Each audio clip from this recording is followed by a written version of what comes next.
эфирда яңалыклар чыгарылышы, исәнмесез, студияда сездә мин Фәридә Собирҗанова сәламлим. Иңелек тапшыруның кайбер темалары хакында. Кайчан да калдырган юк сайлауны. 2 көннән ким вакыт калып бара 13 сентябрь бердәм тавыш бирү көне. Бүген бездән бик зур бәйрәм. Нәниләргә дә, әниләргә дә сөенеч. Чаллыда бүген бер юлы 2 балалар бакчасы ачылды. Аллах ризалыгы белән быел Хajga барырга исәп уйладык. Ниятләре чынга ашты. Бер төркем мөселман кардәшләребез иртәгә Хаҗ сәфәренә кузгала. Чаллының нәни артистлары гран-при яулады. ДЦП диагнозлы балалар халыкара фестивальдән җиңү белән кайтты. Хәерле иртә, Татарстан, хыялсыз кеше, канатсыз кошул. Яңа иҗади сезонга яңа алып баручылар, яңа тапшырулар. Күңел радиосындагы үзгәрешләр турында хәбәрчебез материалында. Яшьләр хоккей лигасы беренчелеге старт алды. Чаллы хоккей клубы яңа сезонны яңа составта каршылый.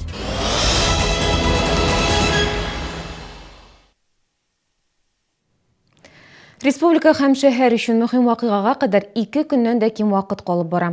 13 сентябрьдә бердәм сайлау көне. Татарстан президентын һәм 3нче чакырлы шәһәр советы депутатларын сайлыйбыз. Бер яктан республика үсеш чорын кичерә, икенче яктан илдәге катлаулы икътисади хәл, санкцияләр, тотрыклыклар тудыра.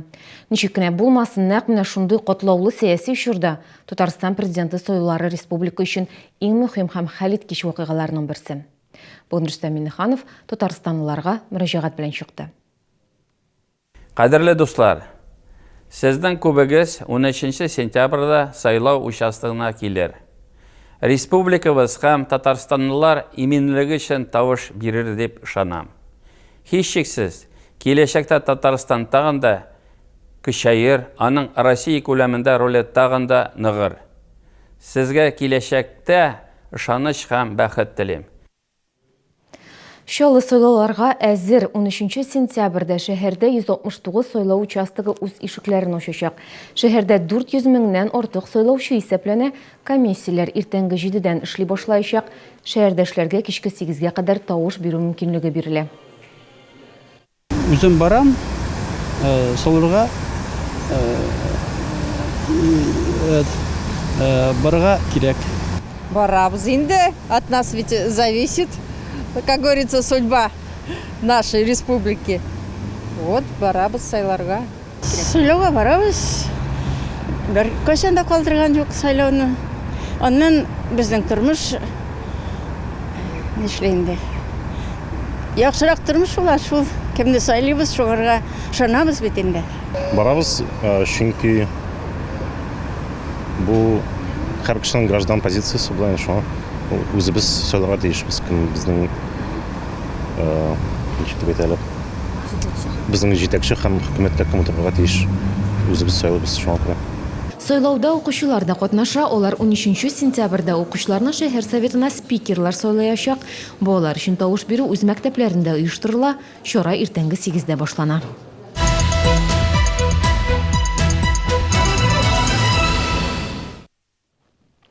Бүген Чаллыда бер юлы 2 балалар бакчасы ачылды. Аларның берсе 65-нче микрорайонда, икенчесе 58-нче комплекста урнашкан. Алмакай һәм уенчык бакчаларының исемнәре дә җисемнәренә туры килеп тора. Алар заманча, матур һәм балаларны һәр яктан җәлеп итәрлек итеп төзелгән. Бакчалар ачылышыннан хәбәрчебез Лейсан Ханова репортажы. 58-нче комплекста балалар өчен учреждениялар берәү генә түгел, ләкин шулай булса да ата-аналар биредә яңа бакча төзелешен түземсезлек белән көтте. Ниһаять бүген уенчык ишекләрен ачарга әзер. Бу садик төзелгәнне біз зак көттек. Бик шатбыз. Балалар бакчасы безгә бик ошый, бик матур. Бик зур рәхмәт бүтән кешегә төзегәнгә. Очень нравится садик, красивый, яркий.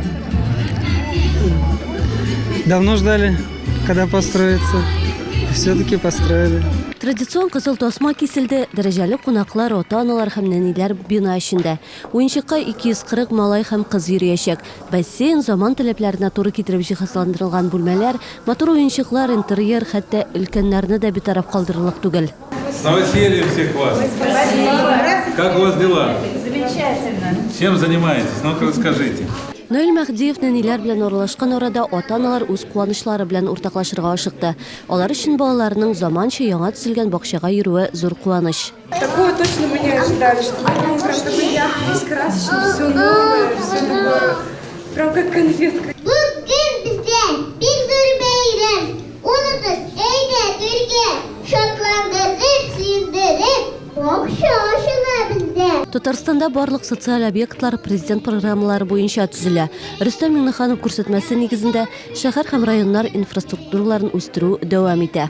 Язык не поворачивается сказать. Бу чын мәгънәсендә балачак сарае, аны безгә төзүчеләр тиз арада файдалануга тапшырды.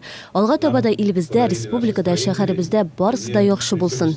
Все делается для того, чтобы в нашей республике... Барысы да Рөстәм Миңнеханов теләктәшлеге белән республикабызда, шәһәрдә барысы да яхшы булсын өчен эшләнелә.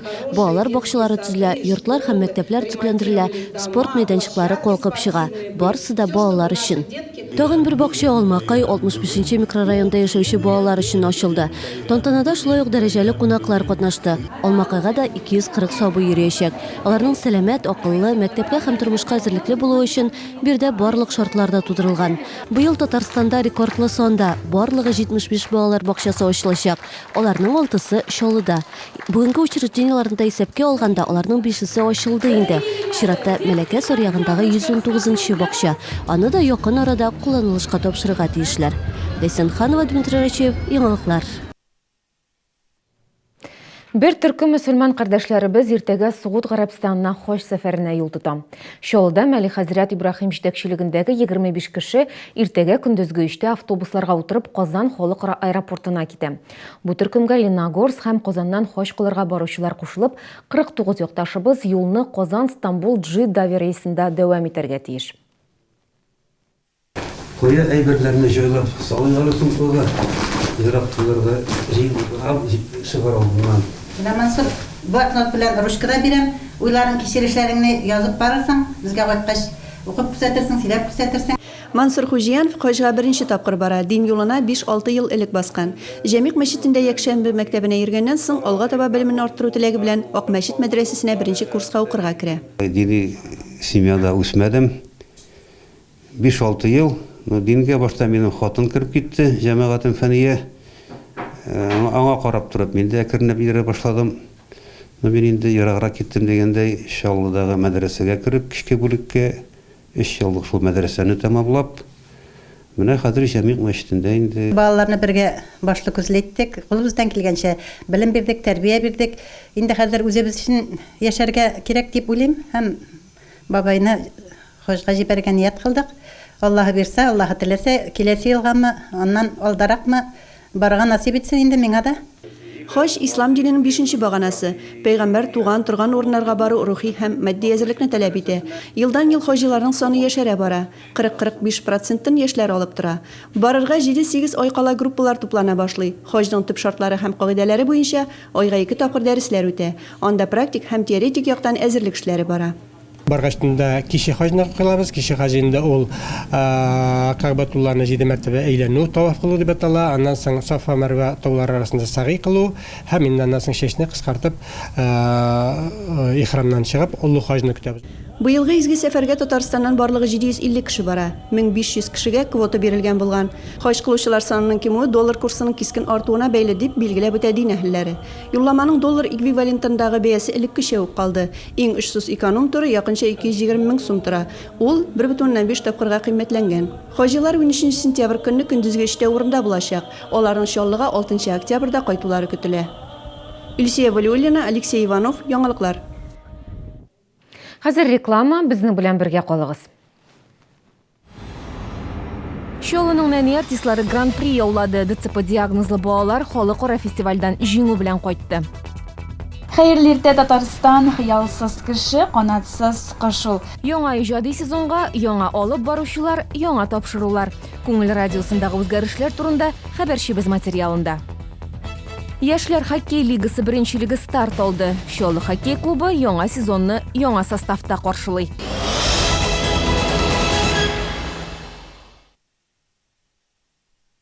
Лето продолжается. Вместе смотрим телек, Делимся впечатлениями. и болтаем до полуночи. Летай. Цифровое телевидение, интернет и домашний телефон всего за 250 рублей в месяц. Летай.ру 843-72. Акция действует до конца сентября. 2015 елның 13 сентября бірдәм тауыш беру күні. Татарстанда республика президентін һәм жерлі үзидарә органнарына депутатлар сайлыйбыз. 2015 елғы сайлаулар 900-ден артық сайлау кампаниясын 3 миллионға якын сайлаушыны бірләштірә. Һәм Татарстанның барлык районнарында үткәрелә. Һәр граждан сайлауда катнашырга хокуклы.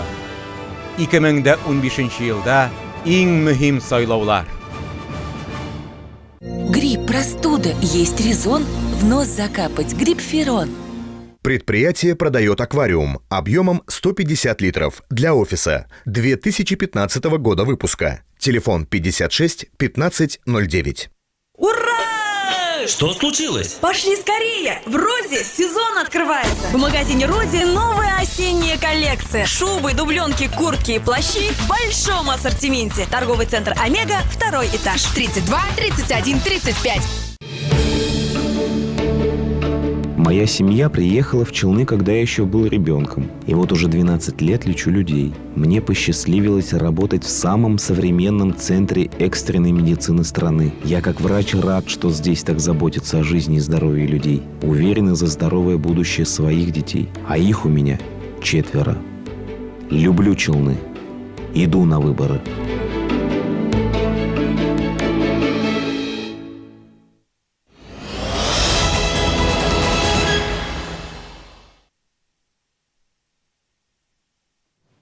Тур эфирда яңалыклар һәм без дәвам итәбез. Игелекле көз атналыгы дәвам итә. Шуның кысаларында бүген президент белән бергә хәрәкәт активистлары олы яшьтәгеләрнең өйләренә кунакка барды. Нәфрүзә Хасанова мондый кунакларны гел көтмәгән иде. Президент белән бергә хәрәкәт активистлары аның янына капчык тулы азык-төлек һәм баян белән килеп керделәр. Бүген аларның шундый 3нче ялгыз пенсионерга керүләре.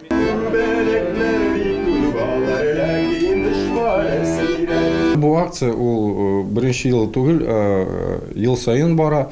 Надеюсь, безнең булачак и икенче елга, и без постоянно җирибез ветераннарга. Ветераннарның яшелчә бакчалары булмавы исәпкә алынып, күчтәнәчкә аларга җиләк-җимеш һәм яшелчәләр алып киленде. Нәфрүзә Хасанова Чаллыга 90нчы елларда килгән. Бүген ялгызы яши. Кунаклар сирәк килә, шуңа күрә кунаклар кабул итү аның өчен куанычлы хәл. Рәхмәт килүегезгә. Кортларны зурлап, кортларны улылап, кортларның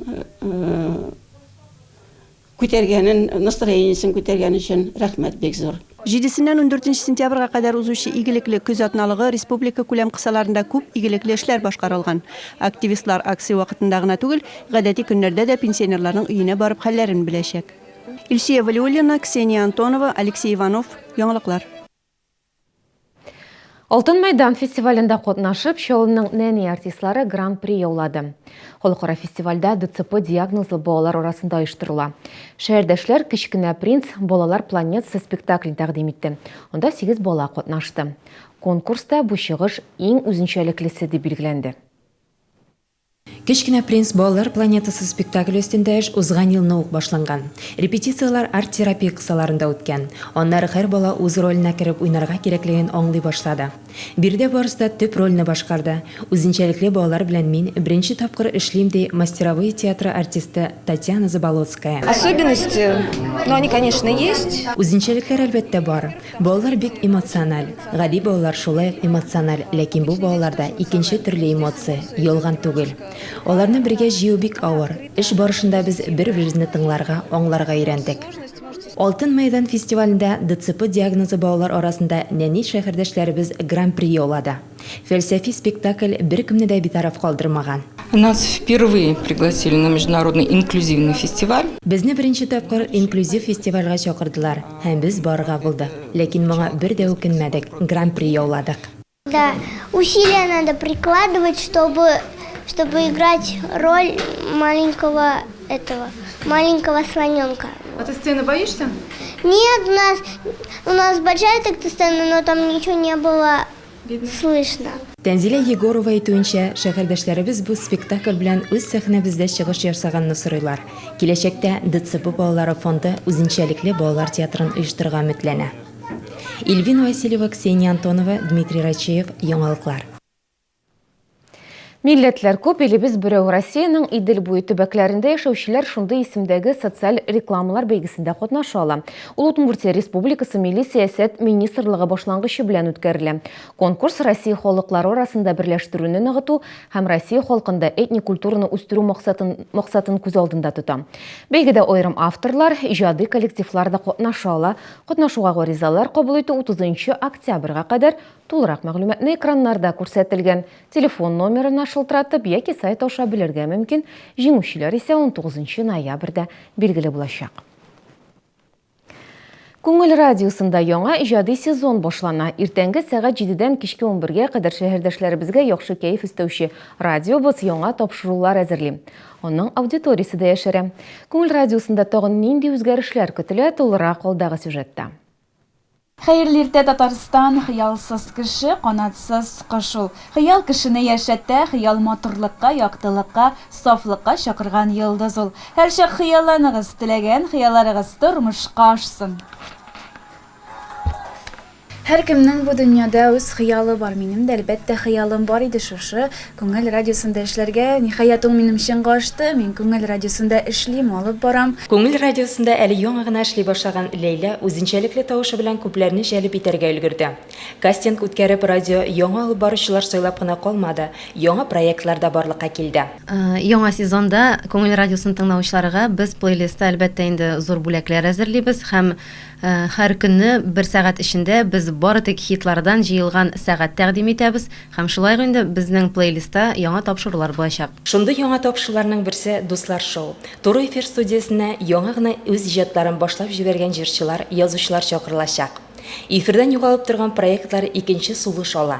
Тыңлаучылар яратып өлгергән тапшыруларны яңа форматта тыңларга мөмкин булачак. Инде безнең фоннарыбыз да алышачак. Инде шушы бүленешләр безнең бөтенләй икенче төрле булачак. Һәм инде иң яңалык итеп әйтәсебез килә, инде шушы киртәсез иртә дигән тапшырубыз бар иде. Барлык баручыларыбыз белән без ул тапшыруны кабат менә шу сезон башыннан аны кайтарабыз. Радио студиясында барган вакыйгаларны, килгән кунакларны онлайн режимда күзәтергә мөмкин. Күңел сәгать сайын республика, ил, дөнья яңалыклары белән таныштыра. Яңа иҗат сезонында без хәбәрләр чыгарылышында чит төбәкләр, башка районнар белән эшләүгә күбрәк игътибарны юнәлтергә ниятләп торабыз. Һәм инде башка районнардан безнең әле үз хәбәрчеләребез дә бәлки булыр. Тагын бер яңалык, күңел радиосының үзенә генә реклама бүлеге ачылды. Минем реклама бүлеге җитәкчесе буларак төп бурычым бүтән яңалыкны да безнең иганәчеләребезгә, оешма предприятие җитәкчеләренә дөрес иттереп җиткерү. Радио үз статусын үзгәртә. Ул хәзер республика киңлекләренә күтәрелә. Моңа кадәр күңел радиосын Биектау, Саба районнары тыңласа, 1 октябрьдән аңа Мамадыш районы, Яңа елдан Мөслим, Буа, Апас районнары кушылачак. Ильвина Васильева, Дмитрий Рачеев, Яңалыклар.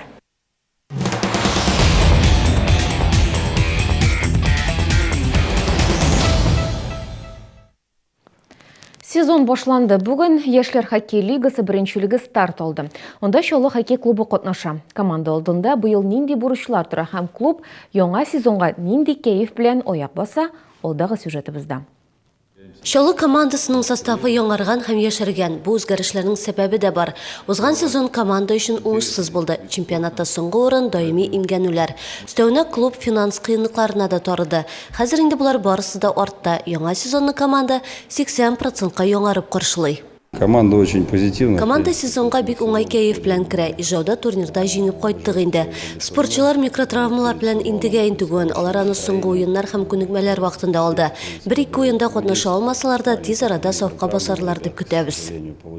Яңа сезонда команда алдында беренче бишлеккә керү бурычы тора. Моның өчен алар үз кырларында уеннарның 70%-на җиңеп чыгарга тиеш. У вас есть потенциал, вы должны играть, вы должны выиграть. Сезнең потенциалыгыз бар, сез уйнарга җиңәргә тиеш. 5нче урыннан да түбән төшсәгез, сезне беркем дә аңламаячак. Наил Махдиев спортчыларга үз тилекләрен дә җиткерде. Самое главное, нужно, чтобы у вас Иң мөһиме сәламәтлегегез нык булсын. Физик яктан да, рухи яктан да саулык телим сезгә. будет здоровье, клюшка будет и ворота будут. Яңа сезонда беренче уеннар инде бүген үк башланды. Дөрес, Чаллы хоккей командасы бузга иртәгә генә чыгачак. Безнең спортчылар Орск шәһәрендә Металлург командасына каршы уйнаячак. Ә инде 25 сентябрьдә алар шәһәр бузында көч сынашырга тиеш. Ләйсән Ханова, Константин Величко, яңалыклар. Бу минутларда Витязь спорт мәктәбендә грек-рим көрәше буенча Татарстан кубогына ярышлар үтә. Онда Татарстаннан гына түгел, башка төбәк, хәтта ил спортчылары да катнаша. Татарстан кубогы берничә көн дәвам итә. Җиңүчеләр ачыкланганнан соң алар Идел буе зонасы шәһәрләренең берсендә оештырылачак ярышларда катнаша. Бирдә инде республика командасына Татарстан данын якларга туры киләчәк. Һәм тапшыру ахырында шәһәребездә булган кызыклы һәм үзенчәлекле вакыйга турында. Шәһәрдә әле мондый туйның булганы юк иде. Күлмәкләр, алып баручы видеограф, торт һәм кортеж барысы да гадәттәгечә, тик кияү һәм кәләш урынына этләр. Туй җиңү паркында үтте. Хуҗалары Франческа һәм Винцеслав кушаматлы йорт хайваннары өчен шундый үзенчәлекле тантана оештырырга булган. Анда барлык традицияләрне дә сакларга тырышканнар. Кәләшкә прическа ясаганнар, чәчәк букеты әзерләгәннәр, хәтта парлар сурәте белән торт пешергәннәр. Бүгенгә менә шулар. Без сезнең белән әле 13 сентябрьдә очрашырбыз. Сайлаулар барышы турында сөйләрбез. Бүгенгә мин сезнең белән саубуллашам. Исән-имин булыгыз.